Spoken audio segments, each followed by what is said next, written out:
सरकारी उच्च विद्यालय ठारे जिला स्तरीय विद्यालय सामूहिक क्रीड़ा प्रतियोगिता उद्यापित।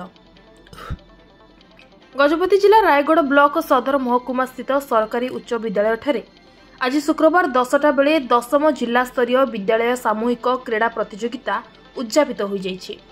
जिला शिक्षा अधिकारी पुरोहित्य रे मुख्य अतिथि भावे रायगढ़ पंचायत समिति अध्यक्षा श्रीमती पूर्णवासी नायक, सम्मानित अतिथि भावे अतिरिक्त जिला शिक्षा अधिकारी मनोज रंजन दलाई, रायगढ़ गोष्ठी उन्नयन अधिकारी श्री सुधीर कुमार सिंह, रायगढ़ उपाध्यक्ष ज्योति प्रसाद पाणी सह अन्य अतिथि माने मंचस्थ रही क्रीड़ा प्रतियोगिता संबंधी सूचना प्रदान करथिले।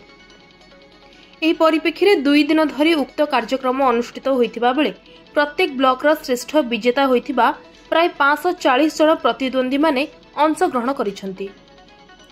एही प्रतियोगिता रे खो खो, कबाड़ी, भलीबॉल, शतरंज, बैडमिंटन, तीरंदाज, योगासन, दौड़ और कुस्ती आदि प्रतियोगिता मान अनुष्ठित होइथिला। एथिरे विजयी प्रतियोगी को अतिथि मानक द्वारा पुरस्कृत करा जाई राज्य स्तरीय क्रीड़ा रे भाग नेबा पई मनोनीत होइथिले।